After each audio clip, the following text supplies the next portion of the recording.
Yakenkan sɛm a etwam no, yehunu asotwe a Awurade de kɔɔ Babel so. Ɔsɛe ɔmo pasaa, ɔsɛe kurow no nyinaa. Anka abofra anaa panyin, aboa biara anka ɛwɔ Babel asase so. Amen. Afe yi mu,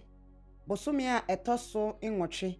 ne da a ɛtɔ so 24, Galilee Pentecostal International Prayer Camp and Church, daadaa akenkan sɛm.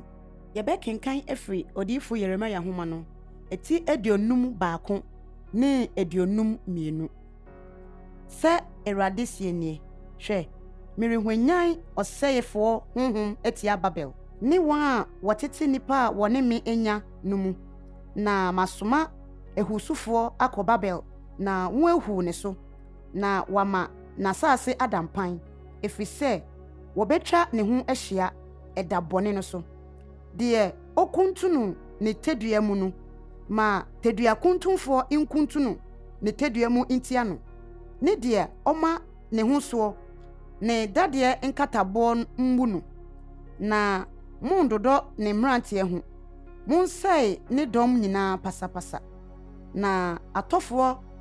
abɛgugu Kediafoɔ asase so, na wɔn a wɔahwere wɔn mu gugu ne mmorɔno so. Na Israel ne Yuda, Nyankopɔn Asafo Awurade no ennyae wɔn,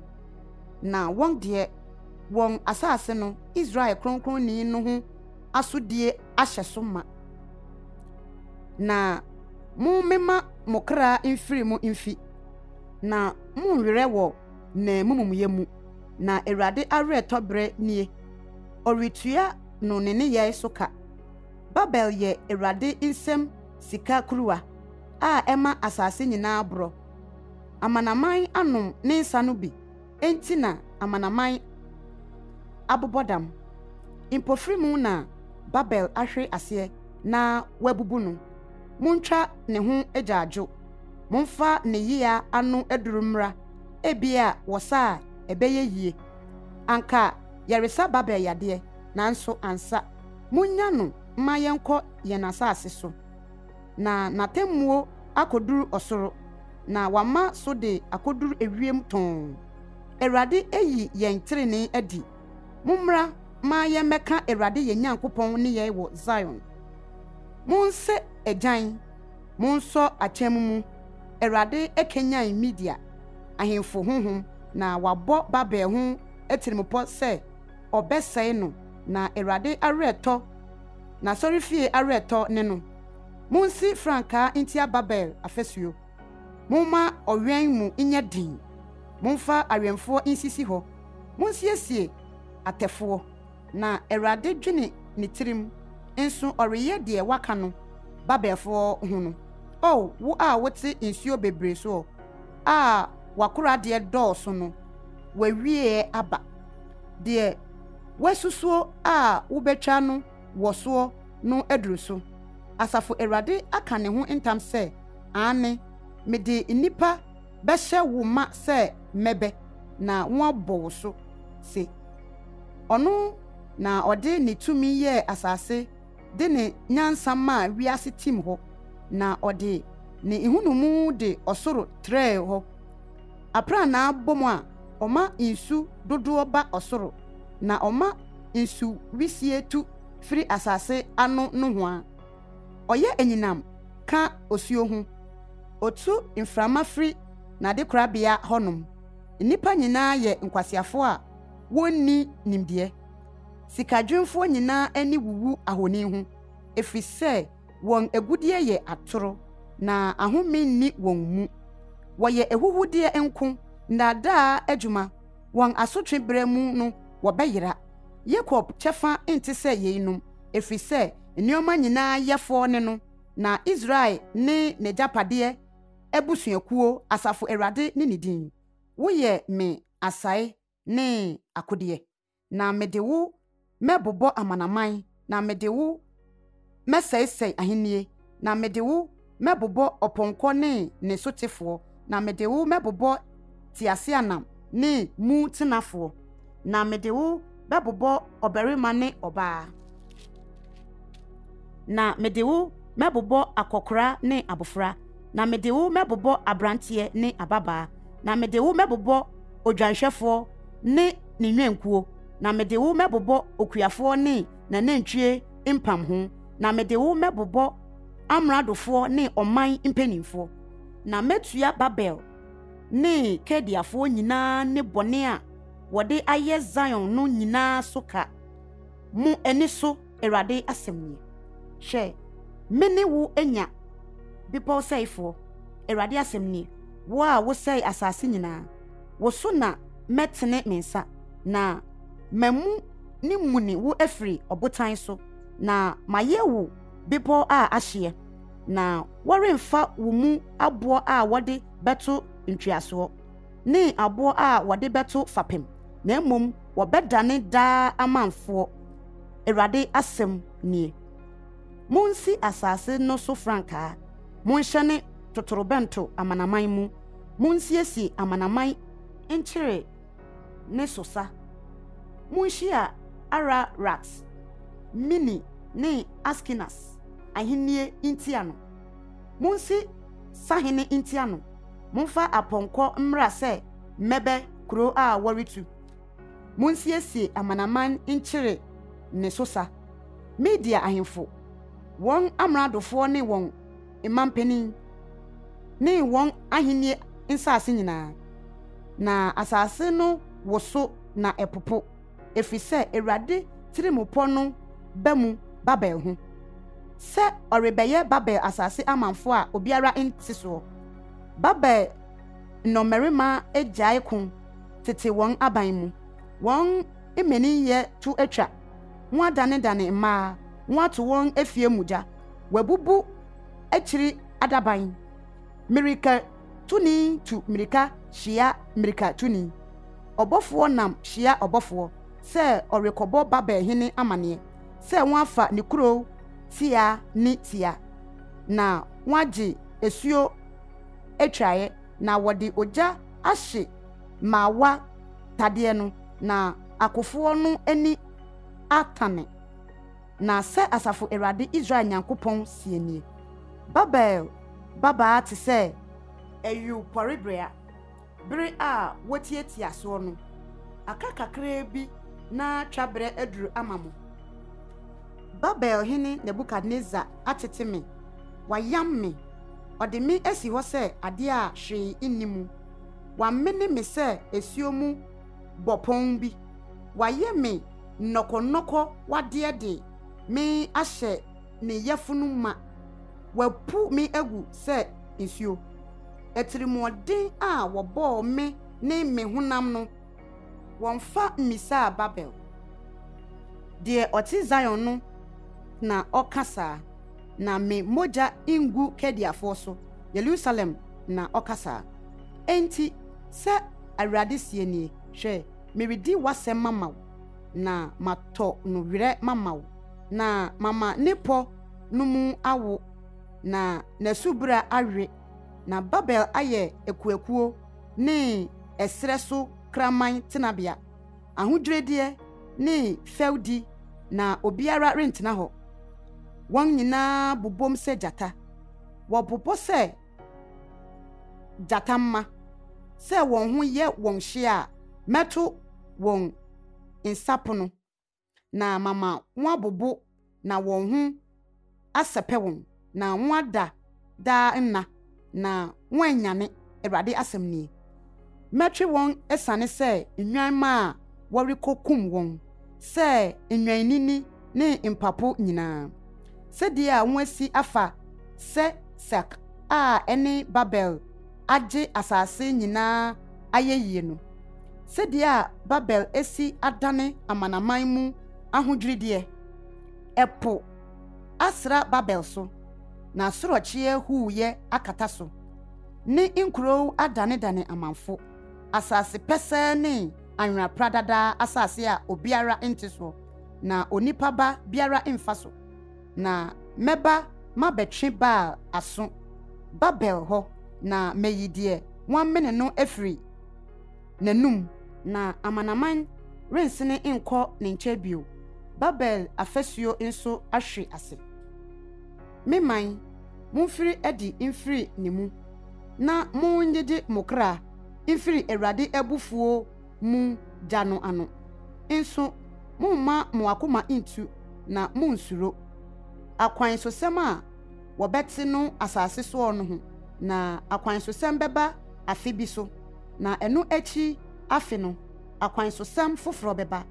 Se nhyeso wo asase no so na de odi tumi soritia de odi tumi.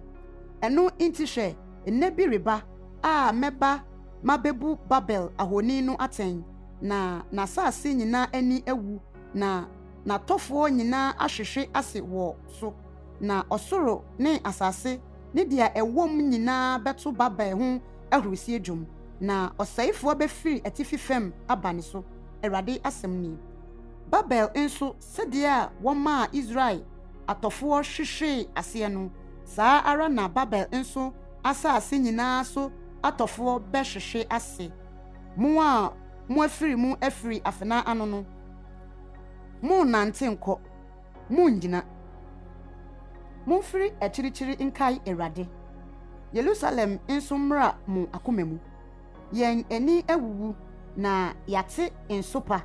ahohora akata yen anim. Efri se ananafo aba Awurade fie akronkron de no. Eno inti hwe enabi reba Awurade asem ni se meba mabebubu na honi no aten na atofo be penepene na saase nyina so. Se Babel furuko osoro impo na se ohye na ban a ekron mudin sen ara me nchen ara na osaifo befiri aba ne so. Awurade asem ni wote ntiamu firi Babel ne ejajo kesiye firi kediafo asase so na Awurade resai Babel na wama jejeje kesiye no ayira wo mu na won asorochie yehu se nsuo bebre won ni hoye jeje na osaifo ba ono Babel so na wo chechire ne no merima wabubu won tedue mu efise anamuhye Nyankopon ne Awurade tua enso na otuaka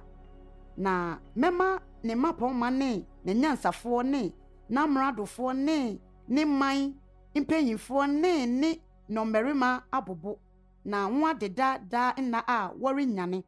ohene a ne din ne Asafo Awurade no asemnie. Se Asafo Awurade sienie Babel afasuo a etre tetre no wo bedwiri ama asɛe adaho pete na kuro ano apono a ekron no wode oja behye na aman adwuma a woyeye no ayehunu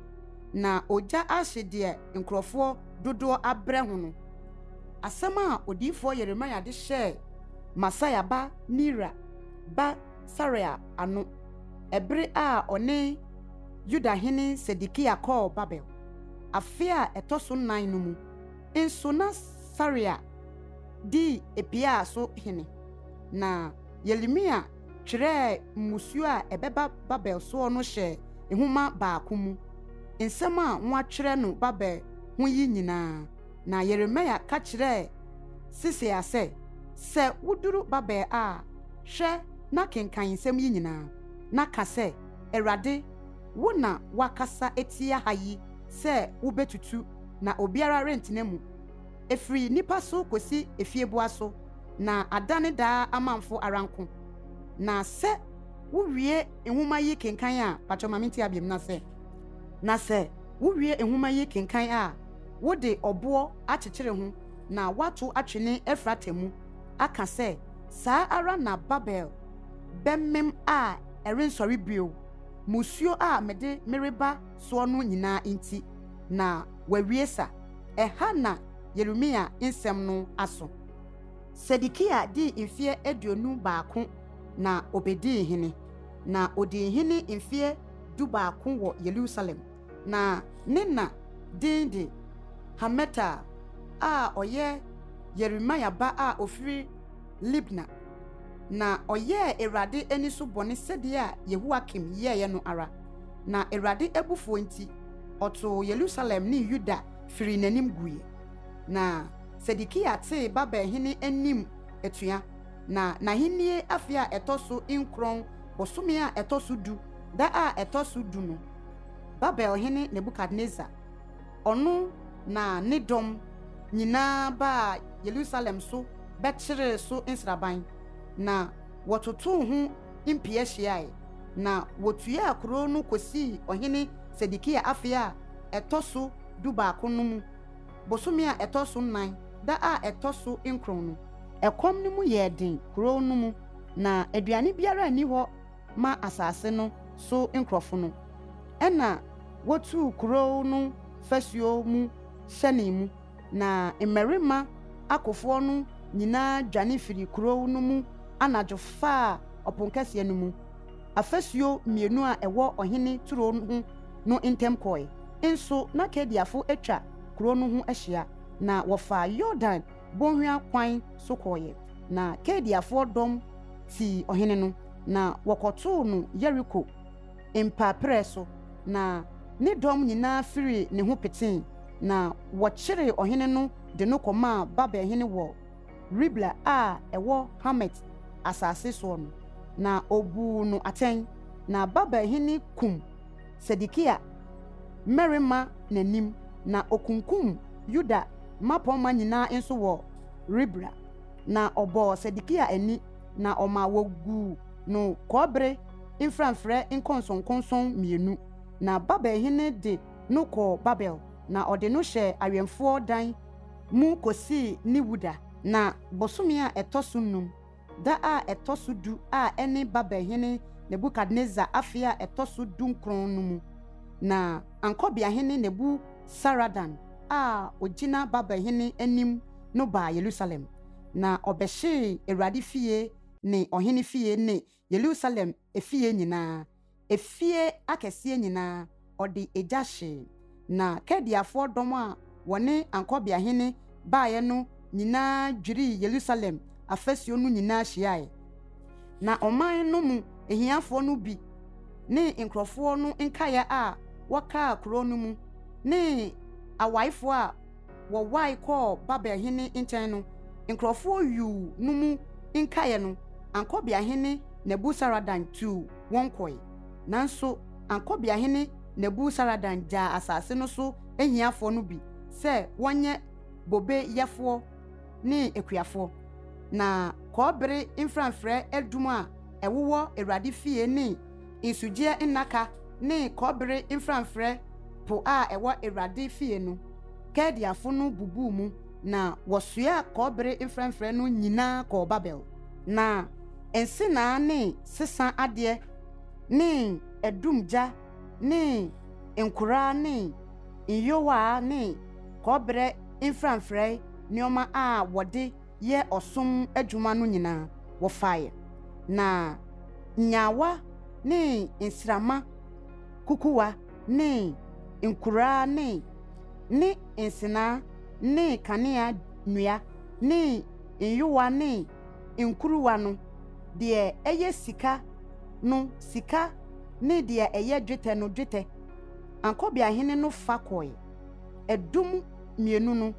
epo baako no kobre inframfraye anantwie du mienu a ewo asaye no insujaye nnaka a ohene Solomo yema Ewrade fie no nioma yi nyina kobre inframfraye no wantumi ankeri edum no baako kron ye basafa du nwotwe na basafa du baako huma twa ho hia na emu pipiripie ye insatia nan na okwan damu na eso duntiri enso ye kobre inframfraye na oduntiri no kron ye basafa num na